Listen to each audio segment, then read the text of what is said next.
Pessoal, boa tarde a todos e todas. No Centro de Inovação em Inteligência Artificial para a Saúde, e a Saúde do FMG, tem a honra de recebê-los e recebê-las para mais uma reunião científica mensal. Hoje a gente tem a honra, nossa palestrante de hoje, professora Jussara, costuma alinhar uma agenda. Estou muito feliz aqui com sua presença hoje, Jussara. Obrigada por aceitar o nosso convite. Atualmente, a Jussara ela é professora titular do Departamento de Ciência da Computação, do UFMG, né? Ela tem experiência na área de ciência da computação, com ênfase em análise e modelagem de desempenho, sistemas distribuídos em larga escala, caracterização de cargas de trabalho, de padrões de comportamento dos usuários e computação social. A gente acaba sempre deixando alguma coisinha ainda, né? Porque é muita descrição, né?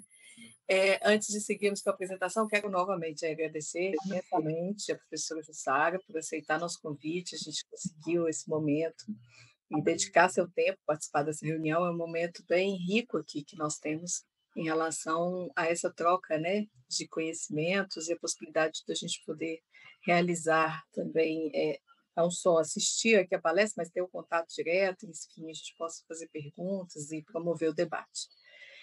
Aproveito para informar todos que todas as reuniões são gravadas, depois o conteúdo ou parte dele, enfim, assim, no sentido, né, dependendo aí da questão das perguntas, do tempo, uma parte dele é disponibilizada em nossas redes sociais, e aí também já convido todos e todas para poder assistir lá no YouTube, tá? Normalmente a gente tem lá as reuniões passadas. Então, com a palavra, professora Jussara, obrigada, fique à vontade. Obrigada, Elisa. Obrigada, pessoal. Então, hoje aqui vim para falar um pouco da pesquisa que a gente tem desenvolvendo dos esforços que a gente vem fazendo no contexto do CIA Saúde, que aborda a geração de populações sintéticas para melhorar a estimativa de prevalências em pequenas áreas. Eu vou falar um pouco mais do que é isso, o contexto. Na verdade, assim, isso está dentro do contexto de um projeto. O projeto é coordenado pela professora Débora Malta, e eu sou subcoordenadora, e ele tem o objetivo de usar modelos de IA na prevenção, objetivo maior, né? Na prevenção de doenças crônicas não transmissíveis, que eu vou usar aqui de NCD, do inglês, Non-Communicable Chronic Disease. Essa aqui é um pouco da nossa equipe, e ela é uma equipe bem mista, tem, né, a saúde e computação, e envolve professores, pós-docs, alunos. Eu enfatizei aqui, né, com esses círculos azuis, as pessoas que estão mais diretamente ligadas a esse esforço de geração de dados sintéticos, que é do grupo quer dizer, ele é liderado pelo grupo de computação desse projeto, mas ele envolve também pessoas de outras áreas, né? Então, além de mim, que sou professora da computação, tem o professor Marcos, tem a Regina, que ela é da estatística. Ela foi pós-doc da Débora, mas ela está no projeto e ela faz uma ponte excelente, né? Ela tem um conhecimento de domínio enorme e, ao mesmo tempo, ela consegue conversar com a gente do lado da computação. No início foi, assim, essencial até hoje. Então, ela também teve um papel central no desenvolvimento dessas técnicas que eu vou apresentar aqui. Os vários pós-docs e alunos, né, e eu estou enfatizando basicamente aqui do lado direito, no fundo, é o Celso, que ele é um aluno de PhD, né, de doutorado de computação. A Joy é também de computação, mas ela acabou de entrar no grupo, né? E o Samuel, que é um aluno de C, ele tá até a roupa dele aqui denuncia, né? Ele diz que vai formar em medicina, mas eu estou achando que ele vai formar em ciência de dados, porque ele está com a gente há 2 anos e já domina, né, grande parte das técnicas. Então, dentro desse grupo maior, essas são as principais pessoas envolvidas nas técnicas de computação, né, de ciência de dados e de IA, que eu vou mencionar aqui. Bom, então, o contexto são as doenças crônicas não transmissíveis, que elas têm um impacto social enorme, dado o percentual de mortes pelas quais elas são responsáveis, e as altas prevalências de fatores de risco. Então, obviamente, o interesse aqui é na prevenção, tentar reduzir, e o uso de IA para isso. Mas tem um desafio, que muitos dos indicadores que são usados para, por exemplo, estimar fatores de riscos, eles normalmente são estimados de maneira agregada para grandes áreas. E o que a gente quer aqui é usar né, as técnicas de IA para estimar prevalências, prevalência de morte, prevalência de alguma doença particular de interesse, prevalência de fatores de risco associados às doenças de interesse, mas em pequenas áreas, tá?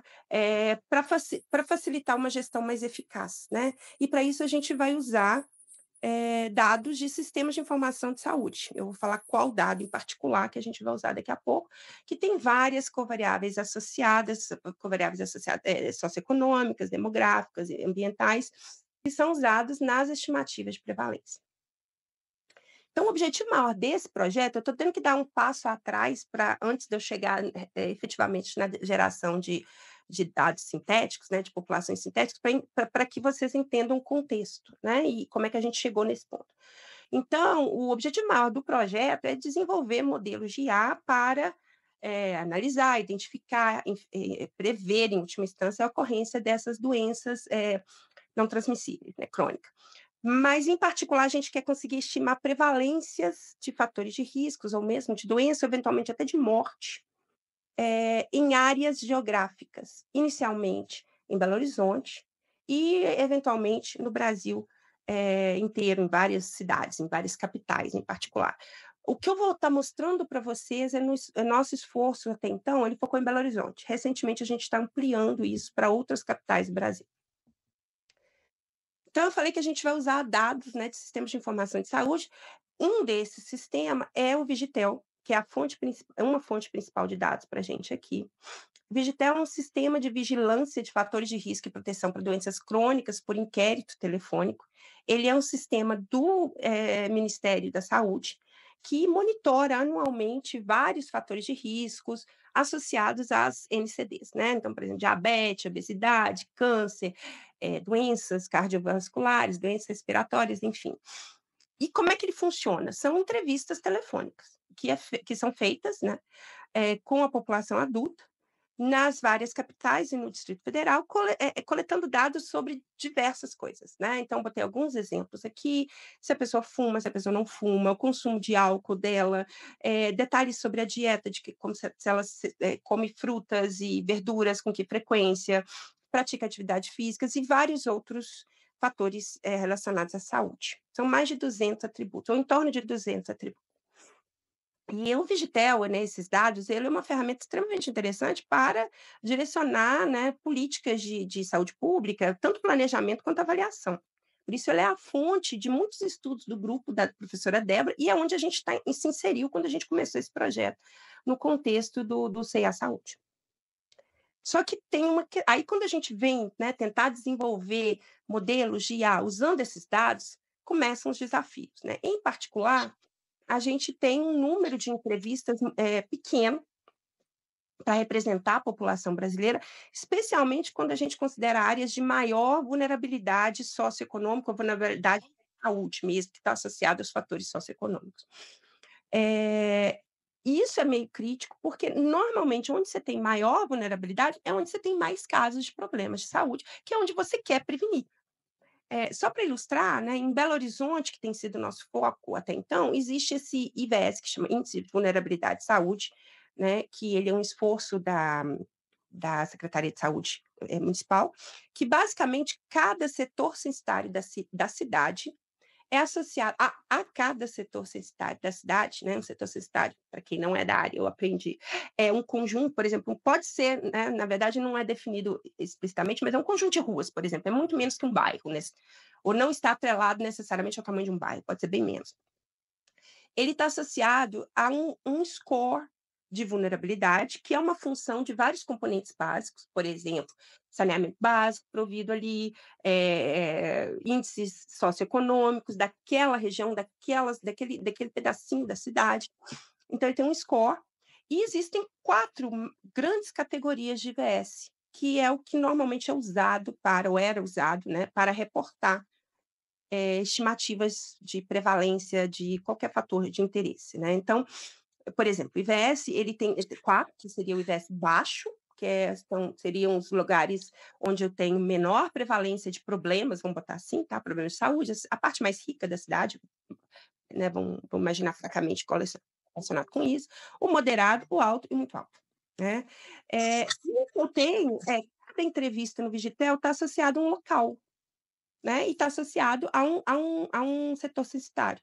Então, a cada entrevista do Vigitel, eu tenho um setor censitário, eu tenho um IVS, o score e, por última instância, a categoria. Isso é importante porque isso faz parte, né, focal do nosso esforço aqui. Então, pensa assim, eu tenho entrevistas com pessoas e associada a cada entrevista, eu tenho uma informação de onde ela mora, em particular, esse índice de vulnerabilidade de saúde de onde ela mora. Aqui é só para ilustrar como é que isso está no mapa de Belo Horizonte, os 4 componentes básicos, né? O roxo aqui é a vulnerabilidade mais baixa, que é aqui a região central, por exemplo, centro-sul de Belo Horizonte. A gente tem a Pampulha aqui em cima, do lado, não sei se vocês veem o meu mouse, mas do lado norte, noroeste aqui.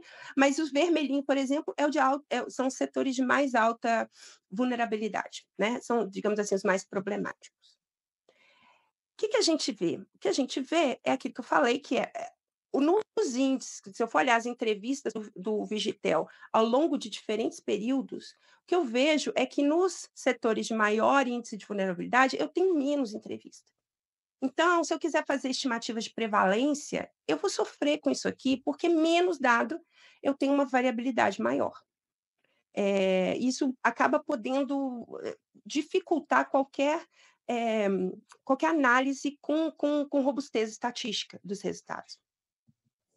E só para ilustrar isso, o que a gente fez? Né? A gente pegou os setores censitários em cada categoria de IVS e tirou um coeficiente de variação, uma média de variabilidade dos valores de IVS associados àquela categoria. E a gente vê uma variabilidade muito alta, porque essas categorias aqui, elas não são uniformes, tá? Em nenhum sentido. Então, tem uma variabilidade interna muito grande. E isso, obviamente, se reflete na variabilidade das estimativas de prevalência. Agora, você quer suportar a tomada de decisão com essas estimativas de prevalência, mas essas estimativas têm uma variabilidade muito alta. Então, é muito difícil tomar qualquer decisão que seja apoiada numa estatística robusta. Então, primeira coisa que a gente notou era o seguinte: quem sabe, né, dada essa variabilidade grande aqui, quem sabe a gente consegue desagregar isso um pouco. Quem sabe a gente consegue quebrar essas categorias básicas de IVS em subcategorias mais homogêneas. E foi isso que a gente fez. Isso aqui é uma estratégia extremamente trivial em computação, na IA, que é um algoritmo de clustering, de agrupamento. A gente entra com os setores censitários, na verdade, as informações básicas que foram usadas para computar o IVS. O IVS é uma função que se entra componentes básicos. A gente entrou 2 principais componentes básicos aqui associados a cada setor censitário e a gente rodou um algoritmo de agrupamento. E o que esse algoritmo faz é exatamente identificar subgrupos que são internamente mais homogêneos, que era o que a gente queria, né? Então, com isso, a gente conseguiu identificar 9 subcategorias de IVS, ou eu vou usar o termo aqui, 9 clusters, onde o IVS baixo agora tem 2 baixos, vai ser, por falta de total criatividade, a gente chamou de baixo 0 e baixo 1. O moderado vai ser o moderado 0 e moderado 1. O alto 0, 1, 2, e o muito alto 0 e 1. Que isso que está aqui, e o que a gente vê é que agora, de fato, a gente consegue reduzir a variabilidade interna ali. Então, a gente consegue grupos mais homogêneos. A nossa experiência era, ok, o grupo é mais homogêneo, eu vou conseguir uma redução na variabilidade das estimativas de prevalência, eu vou começar a ver intervalos de confianças mais que não se sobrepõem, por exemplo. Aí, só para ilustrar, né, aqui em contraponto com outro mapa que eu mostrei, aqui a gente mostra os setores censitários de Belo Horizonte nos 9 grupos. Né? De vez em quando vai aparecer LO de low ou BA de baixo, porque veio de papers em português e inglês, eu peço desculpa por isso, mas enfim, né? Então, assim, você vê o baixo aqui, mas agora você vê uma diferença entre o baixo 1, que é mais concentrado aqui, e outras regiões aqui do baixo 0, que já se misturam um pouco com o amarelinho, que é o moderado. Só que o que acontece na hora que você faz isso, né?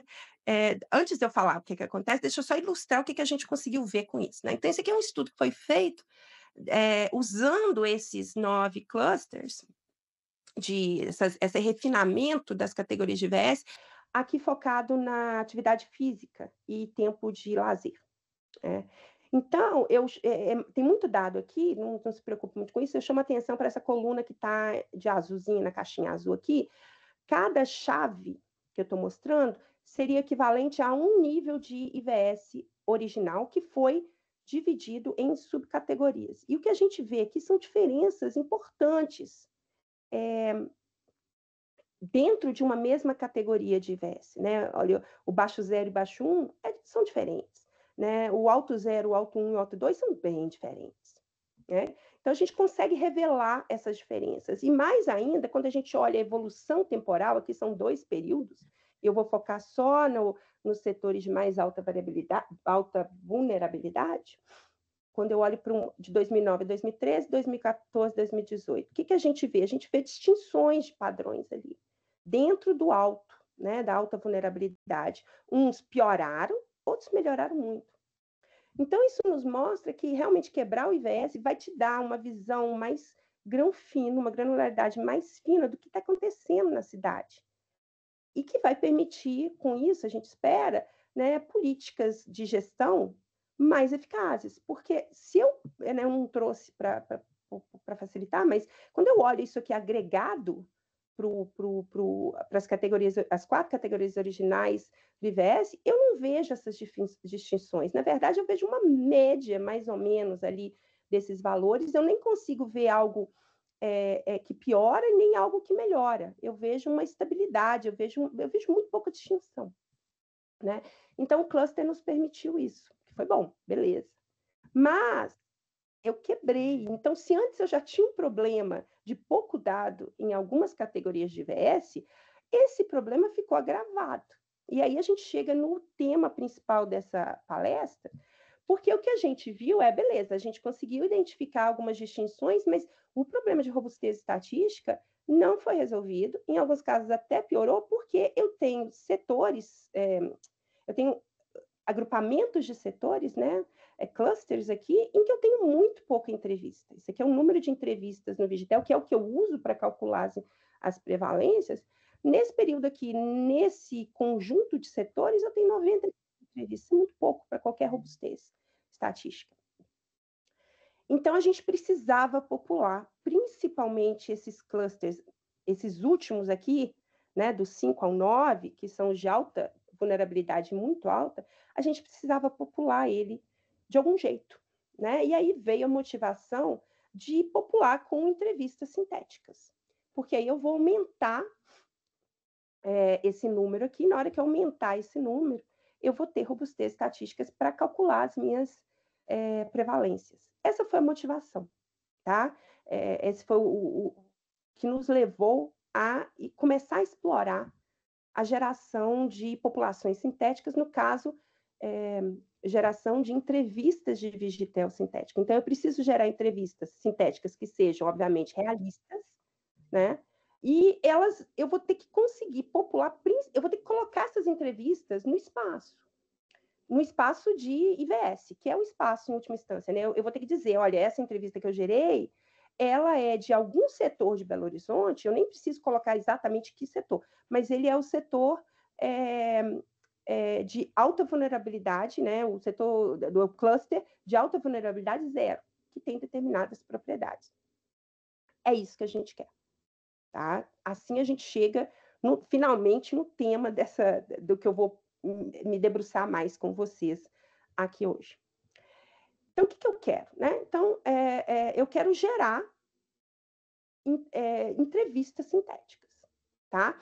E, para isso, a IA generativas, né, os modelos generativos profundos, eles vêm se mostrando, vêm se estabelecendo como uma ferramentas assim, muito boas para gerar distribuições complexas e gerar dados sintéticos realistas.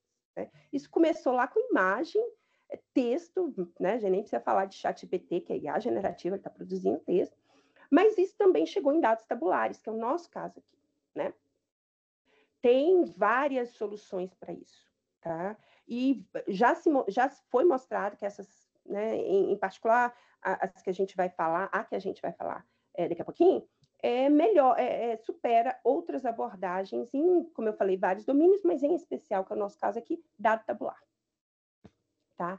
Então, eu vou só... Pensa que o que eu quero gerar são linhas, onde cada linha é uma entrevista do Vigitel, né? Como se fosse uma pessoa sintética, e eu vou gerar todas as features de interesse e aquelas perguntas que o Vigitel faz e anota a resposta lá. Tá? Eu vou falar para vocês daqui a pouco que, na verdade, não são só os atributos do Vigitel, tá? Mas também eu associo a cada entrevista sintética dois valores, que são valores correspondentes aos componentes básicos que compõem o IVS. Então, eu falei para vocês aqui que o IVS ele é uma função, né? Uma função que entra componentes básicos, mas ele tem dois componentes que são primários, que é o saneamento básico e socioeconômico associado àquela região. O que a gente fez dada uma entrevista do Vigitel, tá? E a gente associou a ela está associada a um setor censitário, a gente associou a ela esses dois componentes básicos do setor censitário, onde a pessoa que foi entrevistada mora. Essa é a ideia. Tá? Eu vou explicar por que a gente teve que fazer isso. Então, dentro da IA generativa, um tipo de ferramenta, né, de modelo que vem se tornando bastante popular para vários contextos, são as GANs, né? Generative Adversarial Networks, redes adversariais generativas, né? Que foi projetado para gerar novos dados seguindo os padrões em dados de treinamento. Ele tem esse tipo de modelo, ele é fácil de entender conceitualmente, até para quem não é da computação, porque pensa que você tem dois componentes, né, desse modelo sendo treinados ao mesmo tempo. Um é o gerador, G, tá? O objetivo dele é gerar dado sintético, que eu chamei de fake aqui, tá? E ele quer gerar dado fake o mais realista possível, porque ele quer enganar o outro componente, que é o discriminador D. O discriminador D, por sua vez, é uma outra parte do modelo que o objetivo dele é conseguir aprender como discriminar entre falso e verdadeiro. Então, esses dois, e com isso ele tenta, né, vencer o de gerador. Ele quer ver e falar assim, não, gerador, você fez errado, tá errado, isso é fake. Né? Tá errado não, mas isso é fake. Ele quer bater o gerador, e o gerador quer bater o discriminador no sentido de um jogo, né? Daí o adversário aí. Eles estão competindo para quem engana quem na história aí, quem vence aí, tá? Muito informalmente falando. E esse negócio converge quando o discriminador não conseguir mais distinguir entre dado sintético ou fake, né, e o dado real. E aí a gente tem um modelo que consegue gerar dado sintético, fake, bem próximo da realista, né, do real, desculpa, porque o discriminador não conseguiu mais distinguir. Essa é a ideia da GAN. Existem várias... desculpa, a GAN, dessa maneira, né, como ela é colocada, ela é super flexível em modelar distribuições de dados muito complexos. Quem já trabalhou com geração de dados sintético, e eu fiz isso durante muito tempo, em contextos bem mais simplificados que esse aqui, a gente sabe que é complicado, você até gera as distribuições independentemente, mas na hora de capturar as dependências internas, é desafiador. Né? E a GAN tem se mostrado muito boa em capturar essas distribuições complexas, assim como as relações entre elas. Né? Em especial, mas não somente, mas em especial no contexto de dados tabulares, que é o nosso caso aqui. Existem várias estratégias de GAN que elaboram em cima dessa ideia geral. Tá? Inclusive, quando a gente começou a trabalhar com isso, a gente trabalhou com GANs básicas, assim, e os resultados não foram bons. Depois, talvez, eu mencione isso. Uma que realmente deu, que é o que eu vou falar aqui, que deu um resultado positivo, é a CGAN, que é a Conditional GAN, né, que ela tem uma condição aqui, basicamente, ela usa uma condição na entrada para treinar o gerador, né? E tanto o gerador quanto o discriminador, em última instância, exploram essa condição, tá, no treinamento. E essa condição, ela é setada como um valor de algum atributo real. Então, em cada interação lá do treinamento, ela seleciona uma feature, um atributo, seleciona um valor real, e ela tenta condicionar, e ela aprende os demais atributos condicionado a esse valor de dado real. Então, indiretamente, o que está acontecendo ao impor essa condição, né, em alto nível, é que esse gerador ele está aprendendo as correlações entre os atributos, que torna ele muito mais robusto. tá? Essa GAN foi a gente tentou pelo menos três estratégias de GAN diferentes. Essa se mostrou bastante robusta para os experimentos que a gente já fez, né? E continua fazendo. Então, qual que é a ideia geral? Né? Imagina que eu tenho aqui os meus dados do Vigitel, que são os dados reais, que são entrevistas, dados tabulares, são várias respostas dessas entrevistas que estão tabuladas aqui. Isso passa pela CGAN, tá? Que é esse modelo, para gerar dados sintéticos, que são o quê? Entrevistas, tá? Então, é como se fosse, como eu falei, uma pessoa sintética sendo entrevistada. E a gente tem um conjunto de testes de validação que a gente aplica aqui, eu vou falar sobre eles daqui a pouco, para avaliar a qualidade desse dado sintético. Só que, como eu falei, na verdade, cada linha, tanto no dado real quanto no dado sintético, não é só entrevista. A gente associa a essa entrevista, a gente tem duas coluninhas a mais aqui, que são os componentes básicos, dois componentes básicos do IVS associado ao setor censitário, onde essa entrevista foi feita, né? Onde mora a pessoa que respondeu ao qual essa entrevista se refere. Né? Então, eu vou gerar do lado de cá entrevistas com pessoas e os componentes básicos do IVS, que é saneamento básico e socioeconômico, correspondente a um setor censitário onde essa pessoa supostamente moraria, sinteticamente falando, né? Tudo sintético aqui. Por que isso? Por que eu preciso fazer isso? Porque eu preciso jogar o dado sintético nos clusters de IVS. Porque até gerar a população é uma coisa, né? No início, a gente estava gerando as populações aqui e analisando vários testes de quão realista essas populações geradas, essa população de entrevistas gerada de fato era. Eu vou mostrar esses testes daqui a pouco. Mas, para eu calcular as prevalências, eu quero calcular as prevalências por conjunto de setores censitários. Eu não quero calcular uma prevalência para Belo Horizonte inteira.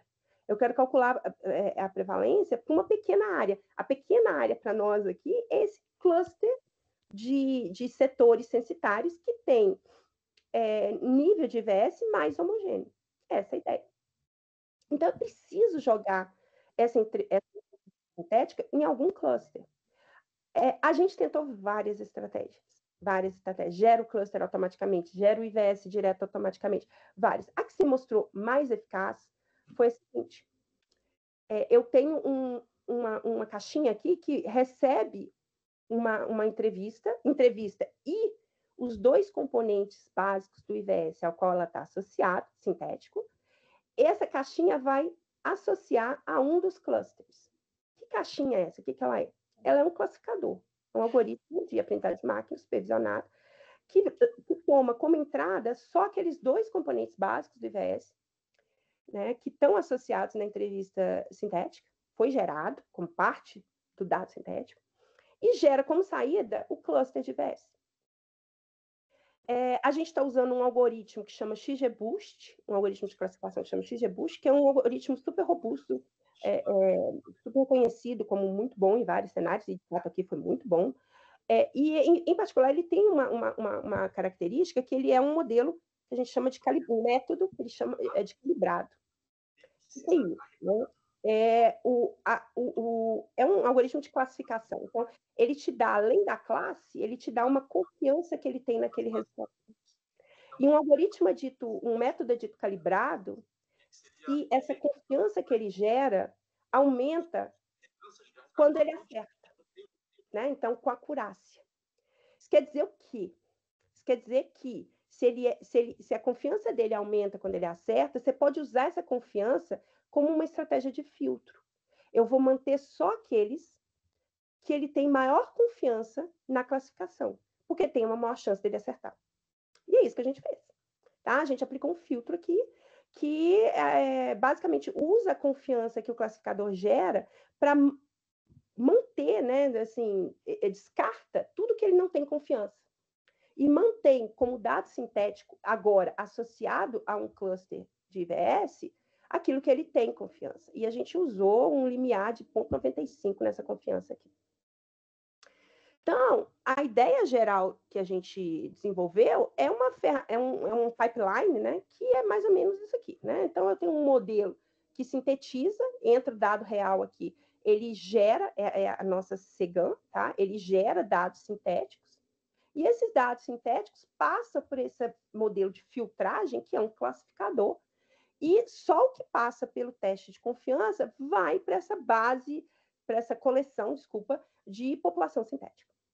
Tá? E isso pode ser repetido N vezes, né? O treinamento da GAN é um pouco mais lento, mas a produção é rápida. Então, isso aqui pode ser repetido quantas vezes você quiser, para o tamanho da população sintética que você quer gerar. Tá? Essa é a ideia geral do que a gente fez. O que eu vou mostrar agora é o nosso esforço para mostrar, né, que será que esse dado sintético é bom? Né? Ele é realista? Ele é bom se ele é realista. Tá? E tem um conjunto de testes que a gente fez, desde os mais básicos, que eu gosto de chamar de teste de sanidade, né? O negócio faz o mínimo sentido, até um pouco mais sofisticado, que implica o quão útil esse dado é na prática. Então, são as primeiras categorias de teste, né? Uma é diagnóstico e outra é qualidade. Isso aqui veio de uma biblioteca em Python que chama Synthetic Data Vault, que tem várias ferramentas para testar, para criar e para testar a qualidade de dados sintético tabular. Então, a gente usou, né?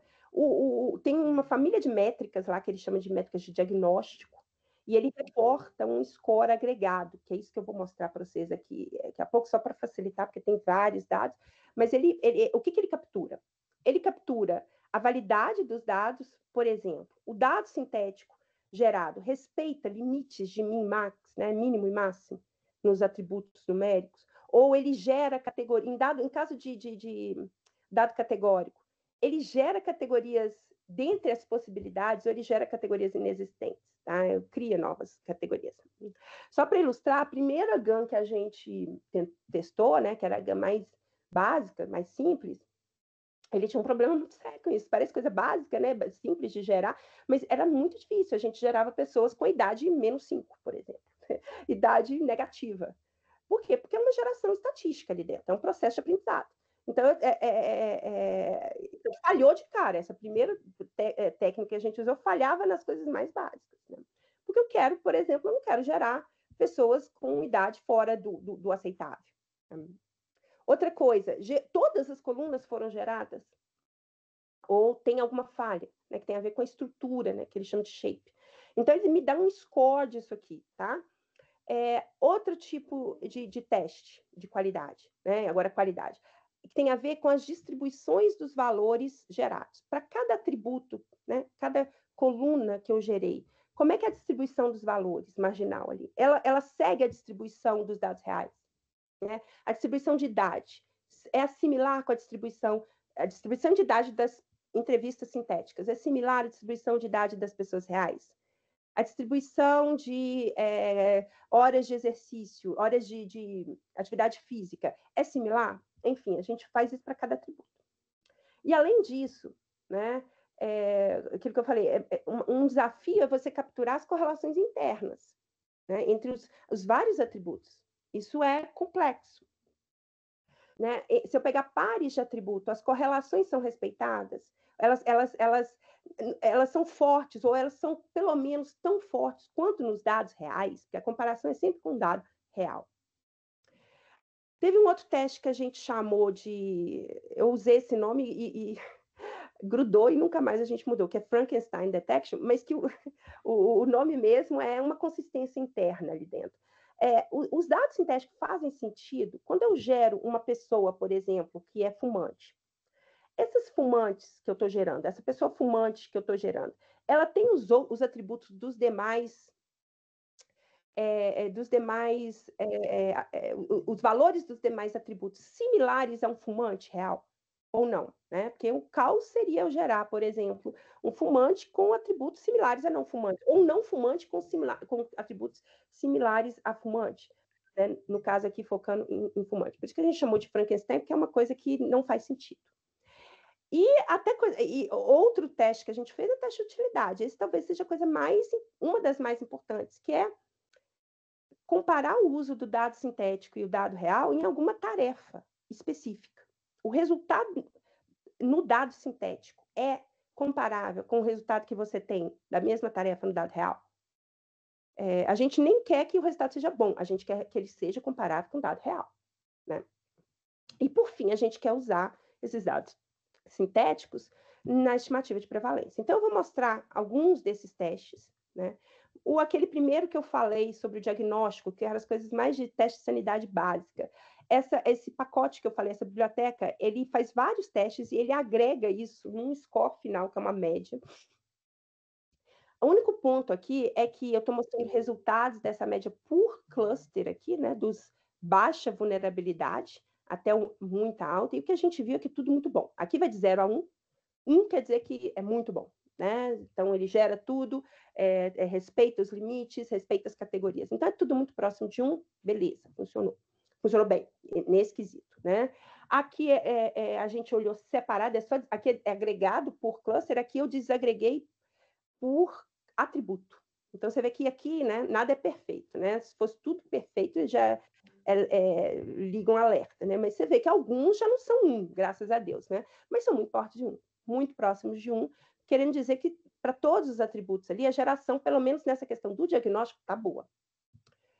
A próxima é a questão da qualidade, que tem a ver com as distribuições estatísticas individuais, né, marginais de cada atributo, e as correlações internas. De novo, ele faz vários testes estatísticos, por exemplo, de similaridade de distribuição, computa as correlações e mede a similaridade de correlação, e ele sumariza isso num score total, né, que é esse quality score. E para não entrar aí, né, não explodir em número de análise aqui, eu só estou mostrando ele, que de novo vai de 0 a 1, sendo 1 perfeito. Então, a gente vê que está tudo aqui acima de 0,9, né? Só um 0,89 aqui para os vários clusters, demonstrando que, em termos das distribuições estatísticas, está bom. Quando a gente desagrega para atributo, né? Então, cada coluninha aqui é um atributo que eu estou gerando, né? Então, por exemplo, esses 2 primeiros aqui são os atributos que geram o IVS, né? Que é o saneamento básico, primeiro, e o socioeconômico, segundo. Tem vários outros, né? E eu nunca lembro exatamente, mas, por exemplo, esse que é 8 anos aqui tem a ver com anos de estudo. FREC é frequência de atividade física, se não me engano. Então, cada um é um dos atributos. Aqui você já vê uma variabilidade maior, né? Porque, de novo, seria suspeito se fosse totalmente perfeito. Mas está muito bom, né? Assim, a gente ficou surpreso, porque até os 2 cenários que não são tão bons são acima de 0,5, que é um teste de análise de similaridade de distribuição bom, né? E outros são muito bons. Tá? Então, isso aqui é um teste difícil, tá? De passar. Isso aqui já são as correlações, né? Então, a gente está mostrando aqui no eixo Y as correlações entre atributos, colunas, no dado sintético, par a par. E aqui são as correlações entre atributos no dado real. Na perfeição, eu teria a identidade, que fica na verdade, seria em torno do linear, né? Que é essa reta laranja. Mas o que a gente vê é que ele segue esse padrão. No geral, ele segue esse padrão, ou seja, ele está conseguindo capturar as correlações internas razoavelmente bem. Tá? Isso é a primeira parte, que é a parte da geração. Aí depois vem a parte de, ok, gerei o dado, agora eu vou atribuir ao IVS, né? Então, isso aqui é só para ilustrar. Aqui a gente tem do lado esquerdo dado real, né? Cada ponto aqui é uma entrevista que a gente usou, tá? E ela está associada a vamos lembrar, setor censitário, vamos pegar esse cara aqui, né? Que está aqui no cantinho, ele tem um setor censitário, esse setor censitário tem um IVS atribuído a ele, que foi uma função do saneamento básico no eixo X e do socioeconômico no eixo Y, e acho eu tem outros, mas esses são os 2 primários, tá? Então, só para mostrar que quando a gente olha os dados sintéticos gerados, eu mantive a cor aqui, cada cor é um cluster diferente. Está seguindo, né? Então, por exemplo, Aqui embaixo, o azulzinho, que é o cluster 2, se não me engano, é o baixo 1, esse cluster 2 aqui, que são os que têm menos socioeconômico, né? E depois o vermelhinho, mesmo.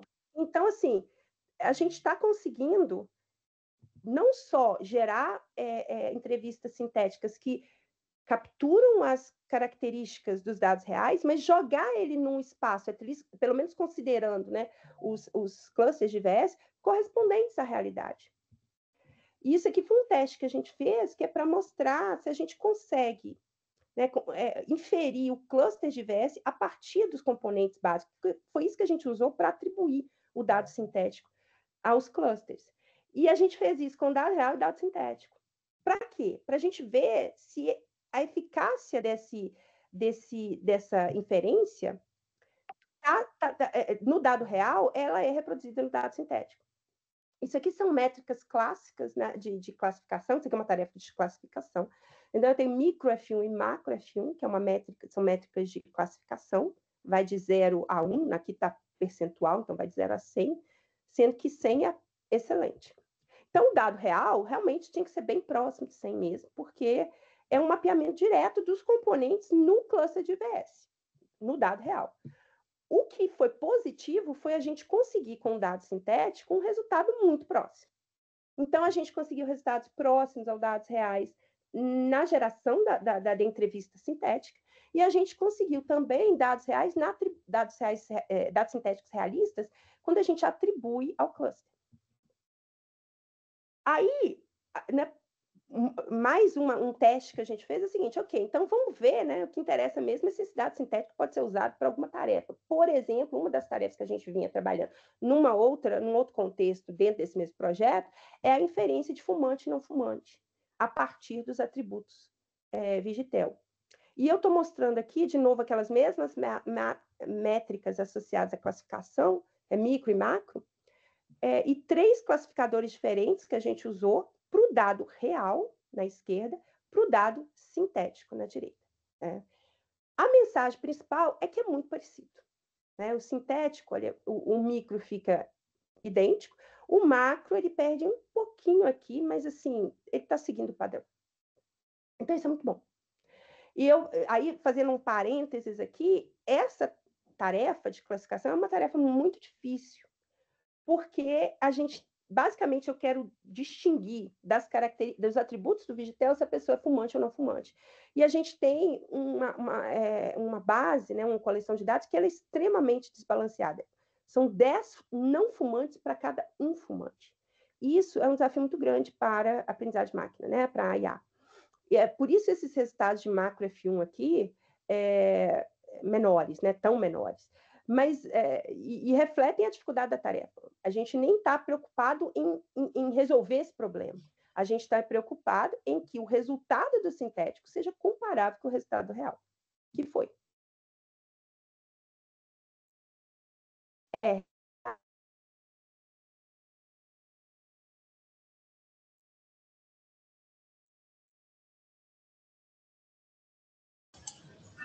Oi? 512 mil amostras sintéticas. Aqui a gente fixou a prevalência de fumante nos vários clusters. A gente tem em azul o dado real e a gente forçou que o dado sintético tivesse exatamente a mesma prevalência em cada cluster. E analisou como é que ficavam os demais atributos. Então, eu vou mostrar para vocês agora só alguns exemplos de atributos que são muito importantes, principalmente para as estimativas de prevalência que eu vou falar daqui a pouco, que é gênero, né, sexo, idade e anos de escolaridade. Então, dada essa população sintética que eu gerei aqui, 512 mil, como é que eram as características desses 3 atributos dos dados sintéticos comparado com os dados reais? Aqui é gênero, né? O que eu estou mostrando de azul vai ser o dado real e de laranja é o dado sintético para os vários clusters, tá? E o que a gente vê, né, de novo, tem uma certa variabilidade, diferença aqui, mas é muito pequena. Ele está seguindo o padrão, tá? Ele está seguindo relativamente bem o padrão. Se eu for olhar para a idade, aqui de novo são os 9 clusters, tá? Eu vou do IVS mais baixo ao IVS mais elevado aqui embaixo. E o que a gente vê é que tem algumas diferenças, né? São as distribuições dos valores. No eixo X eu tenho a idade aqui das pessoas geradas. Então, existe alguma diferença, mas, no geral, o laranjinha, o sintético, está seguindo o padrão do real, do azul, que a gente quer. Né? E, por fim, os anos de ensino, de novo, os 9 e no eixo X o número de anos. Né? E o que a gente vê, de novo, apesar de algumas variações, está conseguindo o dado sintético reproduzir bem a distribuição do dado real. Bom, aí o último, né, análise que a gente fez foi, vamos agora usar isso para o problema original do grupo, né, de pesquisa da professora Débora, que são as prevalências, né, estimativas de prevalências dos mais variados desfechos. A gente usou como base fumante porque foi esse o caso de uso que a gente tomou desde o início como base, mas a gente já está ampliando isso, né? Então, a ideia é o seguinte, eu começo com os dados do Vigitel e eu associo a ele dados da população sintética, e aqui a gente teve muito apoio da Regina, que é uma estatística, né? E ela focou, ela fez vários experimentos, né, de como fazer essa combinação, e ela focou, que deu um resultado melhor, na opinião dela, foi trazendo dados sintéticos para os clusters onde eu tenho menos dado real. Porque a ideia é que esse dado sintético ele vai representar aquela população que não está sendo coberta pelo inquérito, né? pelo Vigitel. Por exemplo, eu tenho vários setores censitários onde eu não tenho nenhuma entrevista. Esse é o problema, eu devia ter falado isso desde o início, né? Então, a ideia é que essa população sintética, no cálculo da prevalência aqui, ele venha representar essa população que não está sendo coberta. Para isso, a Regina aplica pesos de pós-estratificação no final, para representar essa população, que é baseada na idade, no gênero e nos anos de escolaridade, que é por isso que eu foquei nesses atributos, né, nas figuras que eu mostrei há pouco. E ela trouxe 3.500. Por que ela trouxe 3.500? Porque quando ela foi variando, né, então aqui eu tenho, lembra, né, o foco principal era a variabilidade, que era muito alta. O erro padrão era muito grande. Os intervalos de confiança eram muito largos. Mesmo porque eu tinha pouco ponto. Então, o que ela mostrou aqui, focando nos clusters de maior vulnerabilidade, o que acontece?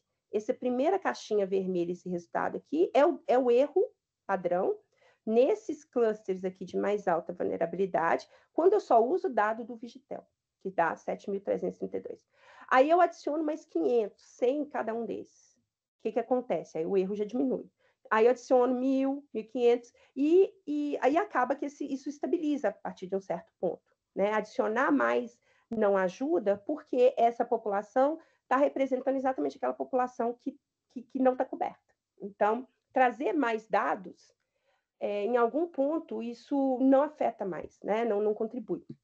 Então, a gente escolheu esse ponto como ponto de inflexão aqui, que é 3.500. Por isso que eu considerei que N igual a 3.500. E aí, o que acontece? Né? Eu vou mostrar um exemplo aqui para a prevalência de fumante, 2006, 2009. O que aconteceu está aqui, o erro padrão, né? E o erro padrão, agora a gente conseguiu resultados bem menores, ou bem melhores, né? Mantendo a prevalência original. E o mesmo aconteceu para outros períodos, tá? Se eu comparar aqui agora 2010, 2013, o erro padrão original, o erro padrão que a gente conseguiu trazer nesse dado sintético. E, por fim, o último período aí, 2014, 2018. Bom, para fechar, né, falei até demais, o que a gente mostrou aqui? Né? A gente mostrou que essa ferramenta CIGAM, ela se mostrou efetiva para gerar esses dados sintéticos realistas, a gente conseguiu melhorar, né, a significância estatística das inferências dos atributos, que era foi a questão motivadora que nos fez trabalhar isso, né, uma demanda do pessoal de saúde, mas tem várias coisas que a gente quer evoluir a partir daí. Por exemplo, a gente usou CGAN como a gente testou várias GANs e ela foi a melhor, mas existem outras famílias de métodos, né? Por exemplo, existem modelos que chamam Coppola Models, existem modelos de difusão que são mais recentes. E os estudos, a literatura, ela não converge para qual necessariamente é melhor, tá? Então, a gente tem, né, uma aluna, eu mencionei ela rapidinho, que é a Joy, que ela começou a trabalhar com isso agora, que é exatamente comparar a CEGAN com outras famílias de modelo nessa tarefa.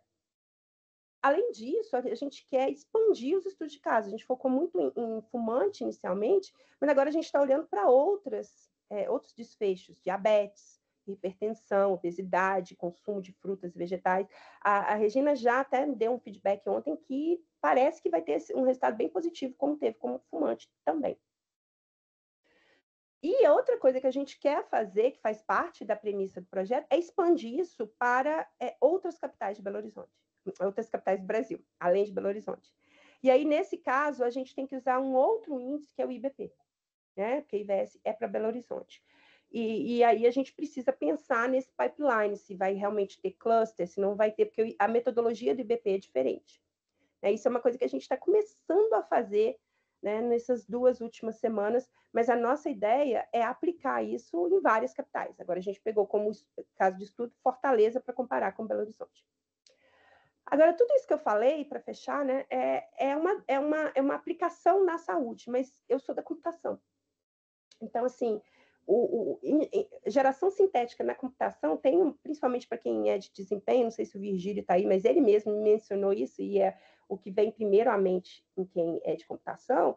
A geração sintética é para criar cenários fictícios, realistas, né, que a gente chama de what if. E se eu tiver um cenário onde a população com determinado nível de vulnerabilidade, o cluster, aumentar? E se acontecer, aumentar o número de fumantes em determinado, ou qualquer desfecho de interesse? O que isso impacta em termos de possíveis políticas de saúde pública?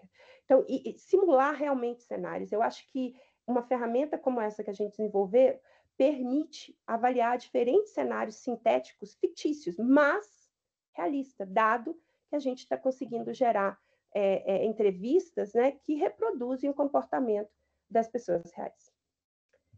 E é isso, gente. Eu agradeço. Desculpa eu ter falado além da conta, mas espero que tenha sido um pouquinho interessante para vocês. Foi ótimo, Jussara. Obrigada. Não, está super tranquilo aqui.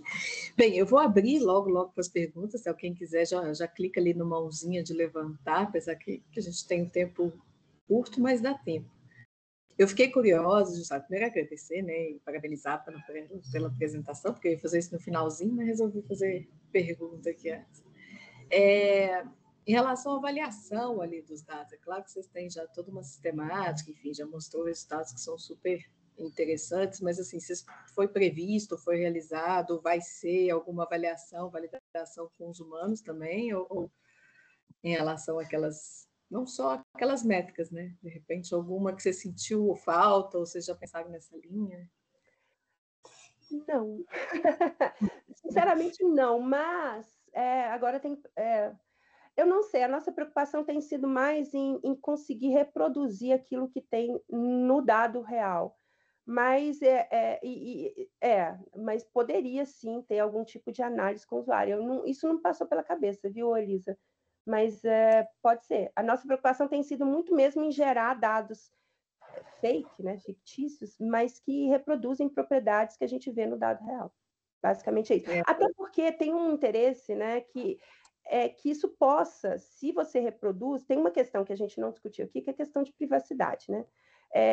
O dado sintético, ele resolve um pouco, ou espera-se que ele minimize questões, né, de privacidade, na medida que você não precisa mais usar se ele reproduz bem o dado real,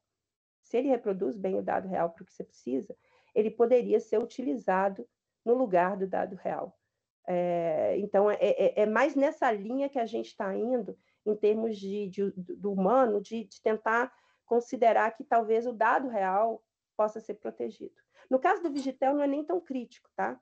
Mas esse arcabouço ele pode ser usado para gerar diferentes questões, né? Diferentes tipos de dados. Então, um interesse que a gente tem é analisar a propriedade de vazamento de informação do dado real para o dado sintético. Só isso já é um ganho enorme, né? Eu fico pensando na questão semântica mesmo, sabe? Se realmente os critérios ali e consegue abordar. Imagino que sim, mas A que também gente a avaliação... em termos eu não mostrei, né, a ideia do Frankenstein, mas foi mais ou menos nessa linha de tentar ver se as pessoas sintéticas, que a gente estava dizendo que não são pessoas, são entrevistas, né? O que elas respondiam era razoável perto do que a gente observou no dado real. Então, um fumante que ele, ou melhor, um não fumante, tá? Qual o consumo de frutas e hortaliças? Com que frequência ele faz exercício físico? O que ele tem? Se a gente está gerando um não fumante com propriedades que são muito diferentes do não fumante real, esse cara não, isso não está realista, né? Isso não é razoável. Então, isso a gente fez. Tem todo um ferramental também que eu não entrei em detalhes, porque aí realmente que foi um ferramental que a gente criou para testar isso. Não, joia. Bem, gente, alguém quer fazer alguma pergunta? Eu acho só, ajustar que você está colocando... Acho que pode até tirar a sua tela, que está... Pergunta? Tá com... Isso aí. Eu achei que estava replicando. Pessoal, alguma pergunta, alguma dúvida? Tem uma mãozinha ali levantada. Peraí. Sou eu, Léo. Pode falar. Hoje, Sara, né, para mim, parabéns, né? Trabalho muito legal. Minha pergunta, na verdade, não sei se é uma pergunta ou uma sugestão, é uma questão para a gente discutir, para pensar.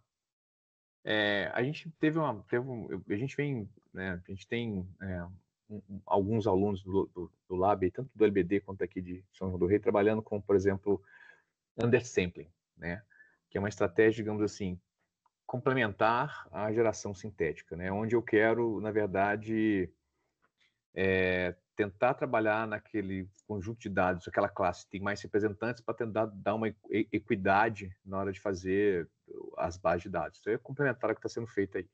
E uma das coisas que a gente tem utilizado lá também, nessa parte de undersampling, que a gente começou a fazer agora, não tem nenhum resultado ainda consistente, mas que a gente está tentando trabalhar em cima disso, é como é que a gente pode usar as estratégias de undersampling para reduzir viés. E aí a pergunta ou a questão que eu queria colocar para ti, para poder, né, que vocês tenham isso no horizonte, é como fazer com que essa geração de dados, ela sintética, ela seja fidedigna, mas ao mesmo tempo seja capaz de repente começar a tirar viés de base de dados, sabe? Assim, eu só estou colocando um future work aí que pode ser discutido, tá? Não é nem uma pergunta, nem talvez uma sugestão. Não sei se você entendeu onde eu quis chegar aqui. Eu entendi. O problema de geração sintética, o grande desafio da geração sintética é que a forma tradicional de avaliar o sucesso é se ele reproduz o dado real. Né? Todo o meu discurso aqui foi em torno disso. Agora, e isso é uma discussão que a gente tem demais no grupo, né? Ele não vai reproduzir algo, ele não vai gerar algo que não está no dado real. Agora, se você quer, então, assim, todo o nosso foco foi nesse sentido. Agora, podem haver questões no dado real que você quer que não sejam refletidas no dado sintético, que eu acho que é na linha do que você está falando, tá? A gente não focou nisso porque o nosso objetivo primário era realmente conseguir gerar estimativas de prevalências aqui com intervalos menores, com que eu conseguisse distinguir, porque eu até vejo padrões em média interessantes, mas está tudo empatado estatisticamente, porque eu tenho pouco ponto.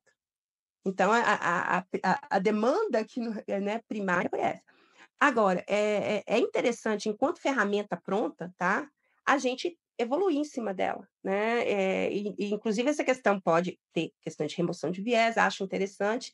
E acho interessante também uma coisa que, por exemplo, a GAN não se preocupa, mas os modelos de difusão se preocupam, por isso a gente está começando a olhar eles, que é essa questão de vazamento de privacidade. Até que ponto o dado sintético expõe algo importante do dado real. Então, isso são questões para se trabalhar. Eu acho que isso que você falou, Léo, é uma outra questão interessante também. Com certeza. Acho que só dessa questão da privacidade é muito ganho, né? Apesar de que isso, né, que você falou, até quanto que realmente esse ganho é efetivo 100%. Bem, pessoal, considerando o tempo, eu queria agradecer realmente a palestra, e a participação da professora Jussara. Antes aqui de fazer os agradecimentos finais, até porque eu tenho uns convites aqui, o pessoal, né, para participar de algumas questões e tal, mas eu queria convidar todo mundo, quem quiser, para abrir a câmera, a gente vai colocar no boletim. Normalmente a gente põe no boletim, quem quiser abrir a câmera para a gente tirar um print. Tem gente minimizar aqui, ó. Acho que tem, não tem? Acho que, se você puder, não sei se põe com a tela ou sem a tela, hein, Jussara? O que você quer que eu faça? Você quer que eu me... Acho que pode tirar o seu compartilhamento, fazendo favor, que aí sai mais gente. Oi? Aí eu queria pedir para o pessoal, os alunos também que estão presentes, para todo mundo tirar um print, que nem sempre na minha tela que sai todo mundo. A Aline está aí também. Bem, a gente coloca, viu, depois no boletim, já para fazer divulgação, para poder mostrar a reunião, então já convido vocês nessa linha, tá? Bem, agradeço a todos pela participação nessa reunião, foi tão rica em termos, né, da apresentação em si que observamos. Em nome do CIA, agradeço mais uma vez a equipe, a todos os presentes, em especial a professora Jussara, que tanto nos enriqueceu, né, com essa valiosa contribuição de hoje. Agradecemos também a parceira Unimed, os financiadores, né, a FAPESP, a FAPEMIG, enfim, que nos permitem aí a realização desses eventos. Aproveito a oportunidade para convidar todo mundo para se inscreverem, para receberem as notícias do CIA Saúde. Por exemplo, a gente vai ter uma oferta aí daqui a pouquinho de um curso, até vi a Gabriela ali, enfim, mas temos outros colaboradores, e aí o pessoal sempre que está inscrito, a gente manda com prioridade, né, as notícias e novidades. Além disso, eu convido todo mundo a acessar nosso site, redes sociais, e também já convido e alerto que as chamadas de submissão de trabalho do simpósio, que a gente vai ter em setembro, 25 de setembro, lá na UFMG, está aberto. As inscrições, né, as submissões de trabalhos, elas estão abertas. Então, já convido todo mundo para dar uma olhadinha no site, para entrar lá e já começar a elaborar o trabalho. Então, dá uma olhadinha já para enviar. 31 de maio. 31 de maio. 31? Então, é isso. A Fran até colocou aí para a gente já o link.